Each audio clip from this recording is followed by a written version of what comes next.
Welcome to the Rare Earth Exchanges podcast, where power, politics, and the world's most coveted materials collide. Rare earth elements power the backbone of tomorrow's most critical technologies. With China dominating global production, the U.S. and its allies must align strategically to ensure a stable future. This urgency prompted tech entrepreneurs Daniel O'Connor and Dustin Olson to launch Rare Earth Exchanges, a news and insight platform built to equip stakeholders and decision makers with the tools and intelligence needed to reduce dependency and build prosperous resilience. Let's get into it. Hi, everyone. Welcome back to the Rare Earth Exchanges podcast. I'm Dustin, joined by my co-host Daniel. Today, we've got Ryan, who's the managing director of Better in Our Backyard, based out of Minnesota. Ryan, welcome to the show. How are you doing? Good. Thank you for having me. I appreciate it. Absolutely. Hey, Ryan. So Better in Our Backyard sounds nice, but for those who are unfamiliar with your organization, can you give us a quick summary of kind of the problems you're solving or why it exists today? Yeah, absolutely. Better in Our Backyard was created to promote responsible industrial development, and we were founded in Duluth, Minnesota, actually. And how we look at responsible industrial development are projects or proposed projects that we think can protect the local environment while still, growing the local economy of where that project is. And so we were founded by a company named Membridge, which is a pipeline or an oil and gas transportation company out of Canada, but they have a lot of operations in the U.S. Twin Metals, Minnesota, and a company named Polymet, now known as New Range Copper Nickel. And uh, since we were founded, and some of the strategies that we developed in promoting, the projects for those three companies, we've been able to expand into 11 different states and help advocate or represent 20 different projects in 11 different states. And a lot of our sweet spots have been, doing messaging around copper, why copper should be critical or now is critical. And so we represent a number of permitted copper projects in Arizona, a lot of proposed copper projects, but then also some critical mineral projects like Perpetua Resources Stibnite project out of Idaho, to name one as an example. It's really, really interesting. So to clarify for myself, you do help with like just messaging, not I don't want to say marketing, but you are trying to educate people about these different projects, correct?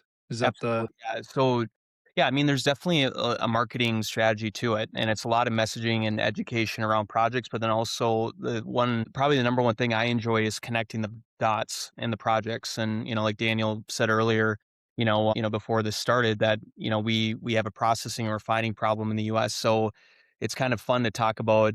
Let's say if a copper project gets permitted or, like Stibnite, for example, began construction last fall, it's fun to connect those dots on saying, okay, well, we got the mine part of this or part of that solution figured out, but how do we refine and process here in the US so that when Twin Metals does get permitted or when other projects get permitted, we have the capabilities to process and refine here in America. That's great. There's messaging, there's some marketing aspects to it. Who are you trying to reach? Who's the beneficiary of all this information? I would say, I would say another reason why we were created is in Minnesota, we have a lot of NGOs, especially with NEPA and federal permitting.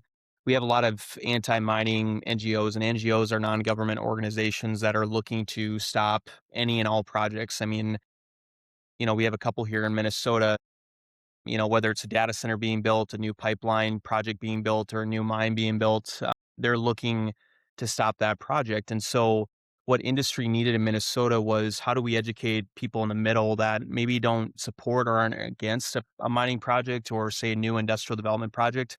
How do we educate them in a way where it's factual, it's truthful, has integrity, and then they eventually come to our side. And I would say for others, people who already support the industry, because a lot of the projects that we advocate for require federal permits. And so one of the value adds that we try to give to projects as a third party is, let's say if you're Twin Metals and you're looking for federal comments on a specific permit that you're trying to get, the more followers that we have or the more people that are listening to us or are, learning about the project, the more people that we can expose to signing on to support for a project that we're advocating for. So I had a couple questions, Brian, just to start. So about what year was it founded again? The organization? 2017 or 2018, and then I was technically their first hire in 2019. Great. Is it a nonprofit or is it a private company? It's a nonprofit, and Nonprofit. we were classified as a lobbying group. Okay. Okay. Good. Yeah. No, I think it's a valuable service because obviously there's a lot of. I mean, let's face it. If we take a step back in the United States, especially, we essentially outsourced our mining over the past 30, 40 years, and so partially because environmental issues or what have you. But now we find ourselves in a situation where critical minerals, rare earth elements, you need these to even have a viable military, for example. So all of a sudden now we have to rebuild these supply chains. So your organization's providing a service to help organizations find each other to help make projects successful, right? And to grow and expand. How do you all find projects? Is it something that comes to you? Do you go out and seek them? How does that work with your organization? Originally, it's a great question. Originally, it was me seeking them out, and now it's been a balance where I see certain things. So a lot of it is, especially with copper projects. Like one good example is we represent Resolution Copper. It's a massive proposed copper project in Arizona. If it was permitted today, it would be the biggest copper mine, I believe, in North America. And when in the previous administration, they had with the Biden administration, I should say, in the U.S., for whatever reason, they had an angst against proposed copper projects. There was like 4 major copper projects during that administration that basically was stalled or completely stopped. One being Twin Metals in Minnesota, one being New Range Copper Nickel in Minnesota, Ambler Metals in Alaska. Then there's also the Pebble Mine. So actually there's 5. And then also Resolution Copper in Arizona. And I noticed that their talking points and some of their struggles were very similar to what Twin Metals and New Range were facing with the NorthMet project. So it was very easy for me to connect those dots and make some cold calls to, say, an Ambler, to a Pebble, and to a Resolution Copper, to include them on the messaging, saying, hey, and they all needed federal permits too. And also Hudbay with Rosemont in Arizona. There was just some number of copper projects where we almost kind of, created this coalition of copper projects that were getting their butts kicked, quite frankly. And it was easy to scale that. And then once we scaled that and we're able to get them on and join us, with exception to a couple, but I mean, Resolution Copper has been with us now for a few years. Then once they started joining, then there was a lot of other people that started hearing about us through the grapevine where I would say now it's a balance. I would say it's 50-50. It's a little bit of me going out and trying to get people. And then it's a mixture of people approaching me asking, how do we get involved and how do we be included in your messaging strategies? Got it. And on copper, which is now a critical mineral, it's not a rare earth. Rare earths are separate. We try Yes. to emphasize that, but they're all important. Can you just talk for a minute about copper? What is the distribution, high level? What countries control the mining? What countries control the processing and any manufacturing of copper-based product? And then why is demand for copper surging?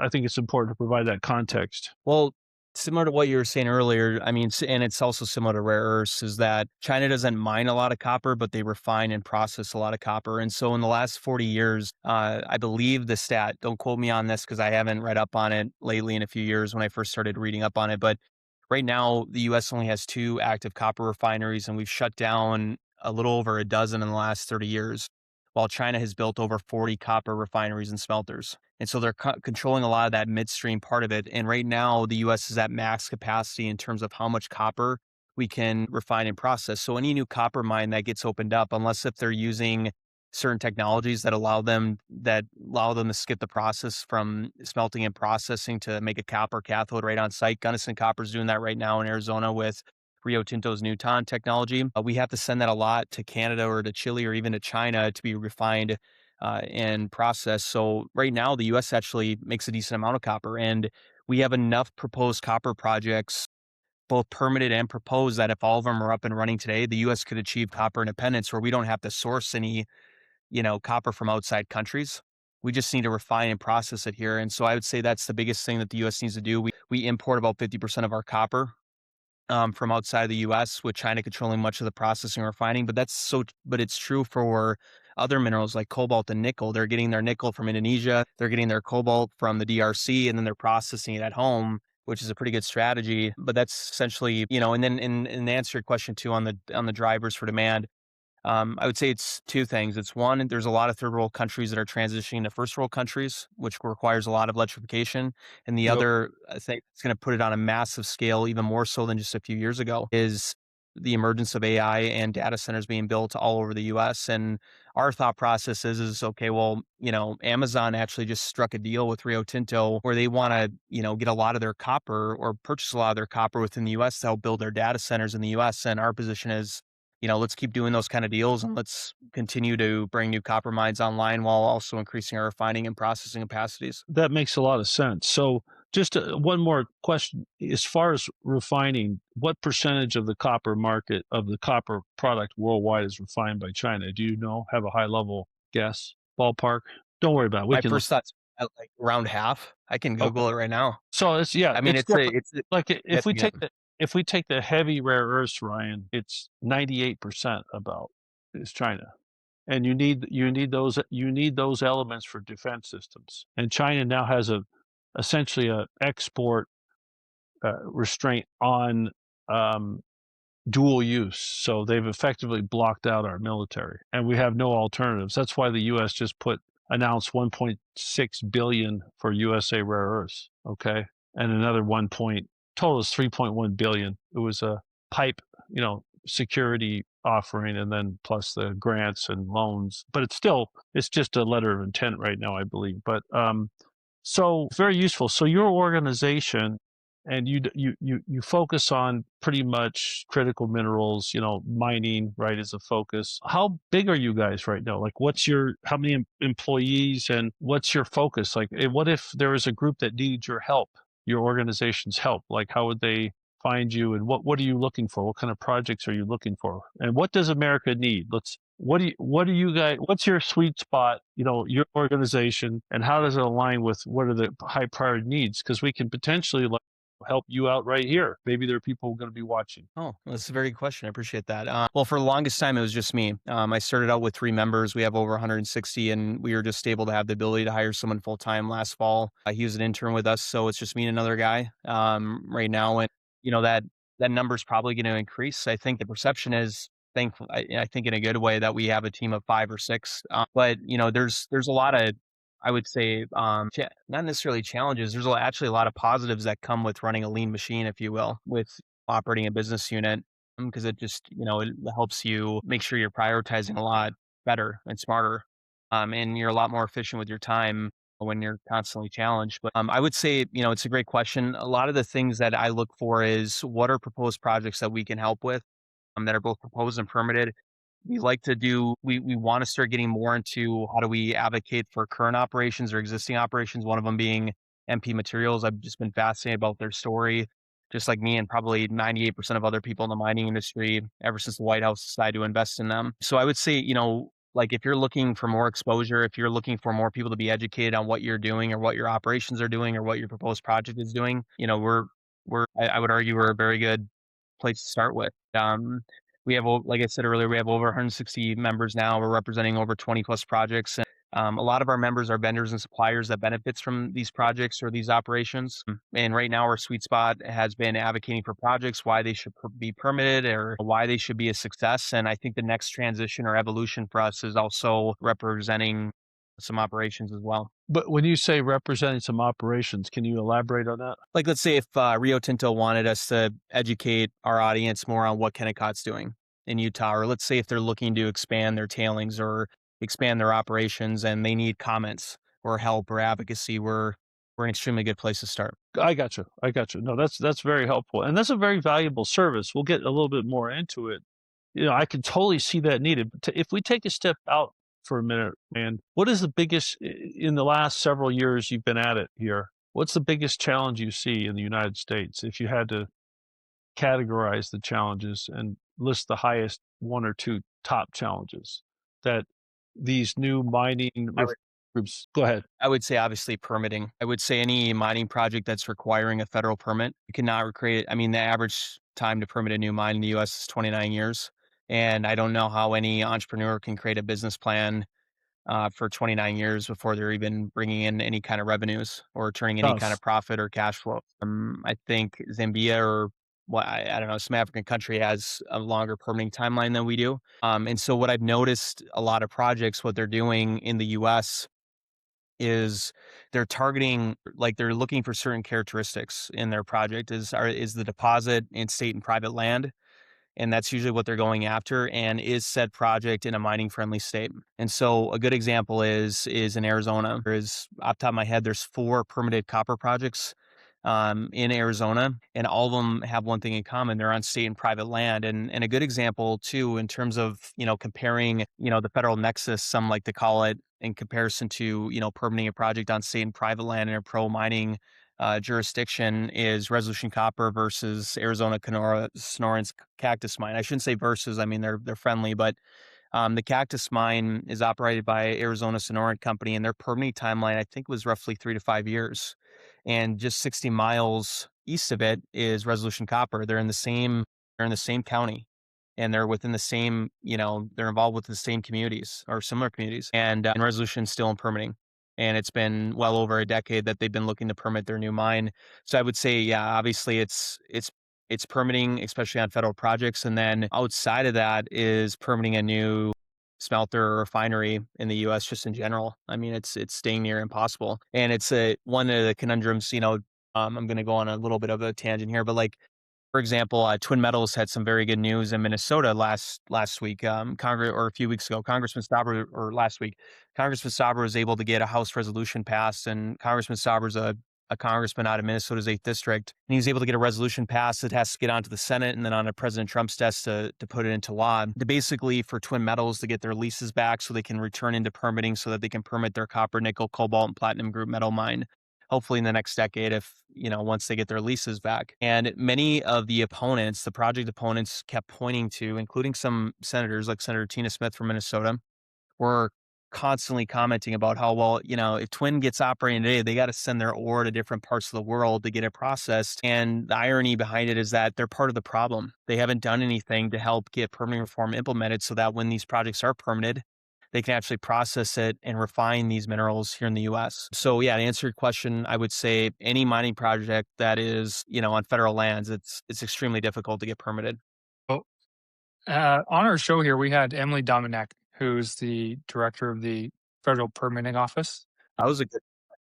Do you use their Fast 41 dashboard? Yeah, I'm a big fan of Emily's work. If you ever talk to her, I mean, I really like what they've been doing. I mean, they added over 50 projects last year into their Fast 41 dashboard after the previous administration only did one, which I believe was South 32's Hermosa project in Arizona, which is another, great copper and zinc and lead project, I believe, out of Arizona. But Emily's done a fantastic job. The whole administration has, in terms of adding projects to Fast 41, including New Range Copper Nichols North Met project in Minnesota. They do a fantastic job, especially when it comes to proposed copper projects. They're literally the complete opposite of how the previous administration approached copper projects. The work that they're doing is truly incredible there, but they also called out that projects were taking 29 years to permit. But Emily was saying that their goal is to get that permitting process down to like 3 years. So are you seeing that in the probably last year? Are you seeing things move a little faster, or do you think things are just still stuck? It's just a great idea. I don't know necessarily move faster. What's refreshing about it is the mindset. I mean, you had Secretary Burgum last year saying he wants to get permits in 30 days. For some of these projects, I would say it's the mindset. I think it's the mining industry knowing that they actually have a good partner on the federal level in the White House, helping move their projects forward. Obviously, assuming that they can adhere to environmental standards and their local labor standards. I would say that mindset and the attitude around these projects has been extremely refreshing. I would say one of the most groundbreaking things that they've done is they've been working in synergy with Alaska to make sure that Alaska's permitting process is being, because there's state and there's federal permitting processes in every different state, and every one of them is different. And Alaska wants to coordinate. They want to be a partner with the federal government in terms of how do we make sure that when you're implementing permits for, say, an Ambler Metals, the state of Alaska isn't holding you back. And they were able to get Stibnite officially across the finish line this year. Stibnite in Idaho has started construction. And then even for some of the state projects that don't necessarily need Fast 41's help, the fact that the White House and many other politicians and even some on the Democratic side of the aisle, the fact that they're showing a lot of positivity around the mining industry and that the mining industry is cool again is now there's a lot of investors wanting to come back into the U.S. and invest in projects. So I would say the mindset more or less is refreshing, but I think there's still some work to do in making sure that we speed up those timelines. A lot of, Fast 41 was originally created to help streamline infrastructure projects. So this is a pretty unique evolution on what they're doing with this program. But basically, what Fast 41 is a reflection of what politicians are talking about in terms of permitting timelines. And I would say 3 to 5 years is an extremely good goal to get projects permitted, because that's what we're seeing in Canada and Australia. They're first world countries. They have good environmental labor practices just like we do. And their permitting timelines is roughly 3 to 5 years. There's a lot of Canadians that would disagree with me when I say that. They say that it's a lot longer than 5 years. But I'm just going off numbers that I'm seeing. And, when we're talking about Fast 41 or permitting reform, to actually put this into law so that projects don't need to necessarily be put into Fast 41, it's that 3 to 5 year mark. Back to the Arizona example, it was interesting, Ryan, that you gave two examples in Arizona. One was expedited and one was not, yet they were in the same county, same classification of land, I think. What's the difference there? One's on state and private land, the other's on federal. So Got it. Arizona, I mean, is a very good mining friendly state. If you're a copper project, and they also have very good environmental regulations. If you're looking to permit a new copper mine, and I were to consult someone and get paid way too much to consult them to tell them on where they should find a deposit, I would say it'd be on state and private land in Arizona and going after copper. So it's and on the federal side, because I mean, if you think about like Bureau of Land Management, that's federal land. You can go hunt, you can stake claims. Why is federal? Just educate the audience. Why is federal? What are the layers of federal? What's the life cycle of a project to get a permit at a high level? Like what's different about federal? I would say I'm not a permitting expert by trade, but I would say the biggest conundrum that I've seen with NEPA, they call it the National Environmental Protection Agency for federal permitting, is that let's say Daniel, you're operating resolution or you're looking to put a new copper mine in Nevada or New Mexico or something, and you're on federal lands. The issue a lot of times with NEPA is that anytime an agency, let's say you do all your things, you dot your I's, you cross everything, you hit the environmental, and you meet the labor standards, you prove that you can do this responsibly, NGOs locally can still sue the agency for issuing you a permit and you're still delayed. So, and a lot of times what I've noticed across the US is the regions are different, the problems are different, but the arguments against these projects are very much the same. Oftentimes, NGOs will weaponize local tribal groups against these projects. A lot of in different states, I've seen them do it in Minnesota. I've seen them do it in Arizona, which is unfortunate because a lot of times these tribal groups would benefit from these projects getting through, and some of them are starting to see right through that a little bit in terms of what the NGOs are doing, and then also too, like in Minnesota with Twin Metals, are worried that the boundary waters is going to get contaminated because the watershed that's nearby Twin is the same watershed that's in the boundary waters. And with New Range Copper Nickel's North Med project, it's in what we call the Lake Superior watershed. So it's a little over 100 miles north from Lake Superior. But project opponents will go against it, saying that it's going to contaminate Lake Superior. It's basically going to pollute the whole lake, and we're going to lose our Great Lakes. So the arguments against those projects in Minnesota is that we have too much an abundance of water to contaminate. And then in Arizona, like when they go against Resolution Copper or other things or other projects, their arguments are, we have too little water to contaminate. We have too little water to pollute. They just switch up their arguments, or there's like a local insect or animal that. Yeah, no, what were you guys? I was going to say that I get it. And then I have a comment about how the NGOs are going to drive us right into the poorhouse as a nation. But what I was going to say is that, all right, I'm going to say it. So there's an aesthetic that, like a lot of the NGOs look at nature as to be consumed as an urbanite. I live in Salt Lake City. And so when I go to, Zion's or to Moab, I'm consuming that nature. And I don't want to see a mine, right? I want to just consume the nature, and I have money and, et cetera, et cetera. But in the meantime, in our society, the middle class is shrinking. We don't produce much anymore. And, we're you can only make so many YouTube clips, right? So the idea here is that you need that supply chain productivity back for our economic vitality, right? Now, does your organization have a template to navigate any NGO on these environmental issues? Like, do you have specialty in like hey, we know how to work with these groups to try to mitigate or alleviate concerns or try to get them to see another side? Is that something you all do? I don't go out of my way to work with them because their business model is the opposite of mine. Okay. So So like they're any just, new project that comes up, whether it's right. Minnesota, others, it's like a new Right. business opportunity for them to stop. Oh, Right. here's another email blast for us to try to Another stop and get money. lawsuit. Yeah, So, I get so what I do is I try to, yeah. So what I try to do is I try to create arguments. Well, not try. I mean, not create, but like I mean, but they're real. Is a lot on the emotional side. So when I started building Better in Our Backyard, I realized pretty quickly that they do not care about the facts. They don't care about how much copper goes into wind turbine, as they're advocating for wind turbines and trying to stop pipelines and right. other things.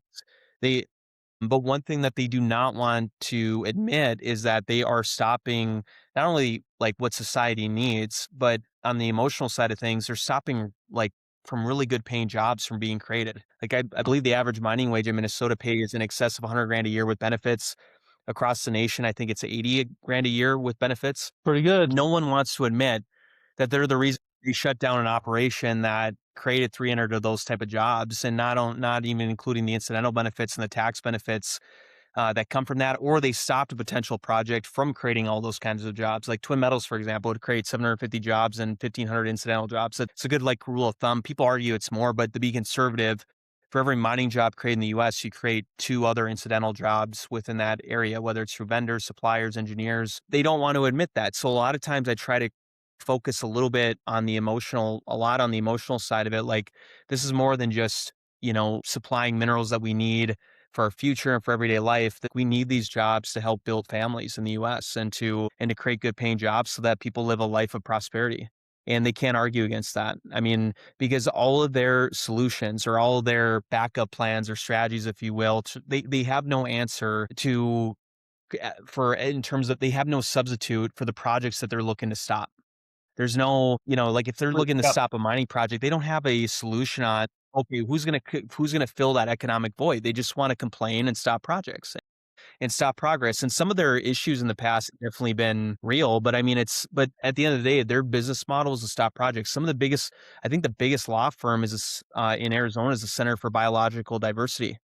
I mean, Wow. and they're basically all the lawyers that work there and all the legal experts, their main goal when they wake up every day is what project can I stop today? Like, I mean, they don't want to build anything. No, it's a really important point you're making, and we're with you 100%. Now, if you look at your organization and how you can help, what's the model? Like, do you all, it's a nonprofit funded by grants and you help organizations? Do you have fees? Like, what's the typical engagement look like? We don't have grants per se since we're classified as a lobbying group. I mean, we're not a profit, but I run it like it's a for profit. So we have different levels and it varies. So like if you're a project, or an operating company, depending on your engagement, the levels may vary. But then if you're a vendor supplier, membership fees are $1,000 a year, and with that you get discounted pricing at our events. We have an expo, and we would love to have you guys have it actually be a part of it, and have podcasts going on while you're there. But we're doing our mining and energy expo from September 29th through October 2nd in Minneapolis. It's right next to the airport. We had a little over 300 people last fall attend. And so a lot of times what I try to do with our membership is make sure that they have an event every quarter that they can be engaged with. But our main cornerstone one now is our expo. We have an annual dinner that we just did a few weeks ago that had over 500 people show up. I really think our expo is going to really take off. I want us to have a panel discussion on rare earths. I want to get NP materials and US rare earths involved in on a panel discussion or even a keynote to talk about how do we take more of that? How do we take more of the piece of the pie, if you will, that 98% that China controls of global supply of rare earths. But it all depends on engagement. Vendors and suppliers are $1,000 a year, but outside of that, it kind of depends on what they need and what they need from me. And also too, like, I approach every project differently. Like, I want to make sure that I'm going to provide value to them. So if I know that I can provide good value, then obviously the discussion might be a little bit different than others. And I imagine it also could be that you'll represent a company in a state capital or even the federal DC if you have to, right? Do you have much Yeah. activity in state There's capitals? two different, yeah, to be quite frank with you, I mean, there's 2 different phone calls I've been getting a lot in the past year, especially with the change of administration, is that I didn't never guess would have happened when I started building Better in Our Backyard, is a lot from Toronto of people saying, hey, like, you could really help us with this client, this junior mining company. And then obviously we vet these projects to make sure that their values align with the other projects that we represent, and lobbyists in DC where they're looking for complementary efforts to what they're doing behind the scenes. Obviously I can't name them, but like, I mean, that's what we've been getting a lot of, like usually once a week. We get some kind of inquiry from, asking, hey, like, would you ever be interested in helping out our project in Idaho or Nevada or Michigan or, different parts of especially out west. Very interesting. But to answer your question, I would say if we were to do anything at any capitals, it would probably be in DC, because now that we have a national footprint, I would say we're getting more attention in DC than we are like the individual states, if you will. And then also, well, one point I wanted to make too, before that I forgot, and it's an analogy that I like to use, but I don't know if it's the correct term, but like Bob Iger, he runs Disney, and Disney owns ESPN. And let's say if you're to run into ESPN's boardroom or walk into it and say, you know what, producers, we're going to switch from focusing on football, basketball, and baseball, and I want you to focus on mining, nuclear, oil and gas, and industry, and all the topics that are involved with it. That's how I approach our messaging with Better in Our Backyard. So a lot of times, sometimes what you see with messaging, just to show our value, Pass. I mean, they weren't even members with us, or MP Materials. They weren't members with us. I'm still working on them, but we did a couple posts for them because I just thought this was too important when the White House announced that deal with them to not talk about it. I just thought it was a turning point for the industry in general. I just wanted to do it just because I thought it was good for the mining industry and for us and for Better in Our Backyard to talk about it. Totally makes sense. And it's a really important service that you're building, organization with services that you're building up. We totally see it. It's filling a void. And I think, you could grow much, much bigger based on the needs out there. Dustin, do you have any, as we get closer toward the end, any thoughts, questions? Yeah. So probably just a question to wrap this up is, how do you balance urgency and realism? Because a lot of the projects that you represent take years, not months. So how do we use urgency to move things along, but realism in the fact that it's not going to be next month? Good question. I would say in terms of urgency, let's say copper production. Copper production's a prime example. We have, just off the top of my head, we have permitted copper projects, one in Wyoming, U.S. Gold CK Gold's project. We have Pumpkin Hollow in Nevada. We have Highland Copper in Michigan. Ivanhoe Electric Santa Cruz project is about to be fully permitted, I believe. Hudbay Minerals Copper World. Gunnison Copper just started copper production last fall. There's the Cactus Mine in Arizona that's fully permitted. So like with the copper arguments, my thought process is, okay, well, we got to increase production. We already have great permitted stopping the financing. What is stopping the flow of investment of getting these projects off the ground? I mean, copper pricing is at record levels. There's no reason why they shouldn't be financed right now and beginning construction so that we can make these things happen within months or a year, in terms of how long it takes to build that mine. And then in the meantime, how do we work with the Emilys of the world to make sure that the Resolution Coppers and the Pebble mines are fully permitted and ready to go, so that as those projects are going into operation, but demands are still going up, the curve is still going up, Resolution Copper is beginning that construction phase. Twin Metals is beginning that construction phase. So that's kind of how I'd message it. But then at the same token, though, too, one interesting how messaging is going to go, and I don't know how it's going to look, is the issue of copper refining and processing, or even with critical minerals. I mean, I know in the past, the Department of Defense, or now the Department of War, has talked about using DOD or DOW lands to literally build refineries and processing facilities right on site.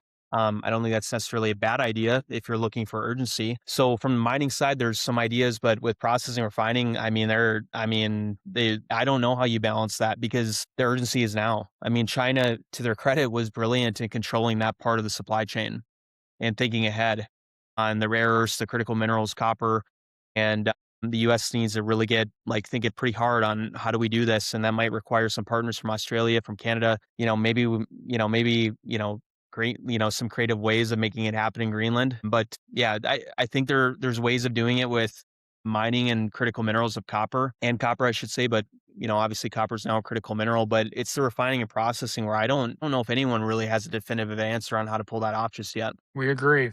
It's the big bottleneck. And if there's one thing from this conversation that we've had here with you today, is we've talked about that a lot in the rare earth segment, but critical minerals, I think you've highlighted that really well in saying that we have the same issues. And if we're not careful, it could be a really big issue if we're not proactive enough to onshore a lot of these processing and refining operations so that we can be more independent. Well, at least enough where we have leverage in the marketplace, where China can't just hold things over our head. I mean, it's kind of ridiculous at this point. I mean, it's just, I mean, they were really Absolutely. just around a little over a year ago. I mean, like it was nothing. I mean, it was just, but yeah, I don't, yeah, the rare earth stuff though is, I mean, the more I learn about it, obviously I don't know too much about it. I mean, Daniel already corrected me on, rare earths are different from critical minerals. I mean, I mean, that tells you how much my knowledge level is, but it's just fascinating to me between to see the U.S. to see the White House or like the current administration make the announcement today in their investment of 1.3 billion or 3.1 billion total. And, with MP materials. And I'm just curious to see what project they're going to go after next for rare earths in the US. Yep. Yeah, we agree. It's very encouraging to see the government get involved. It's hard to envision a scenario that doesn't include their involvement. So, um, so with that, Ryan, thank you so much for joining our podcast here at Rare Earth Exchanges. It was great to talk to you, get a different perspective from the critical mineral world, copper, things like that. It was really good. And for those who are listening or watching this show, if you liked it, found it informative, please give it a thumbs up wherever you're listening or watching. If you don't want to miss a future show, subscribe. Ryan, hopefully we'll have you on the show again as we continue to expand into the critical minerals world. But it was a pleasure having you. And thank you for having me. Thanks.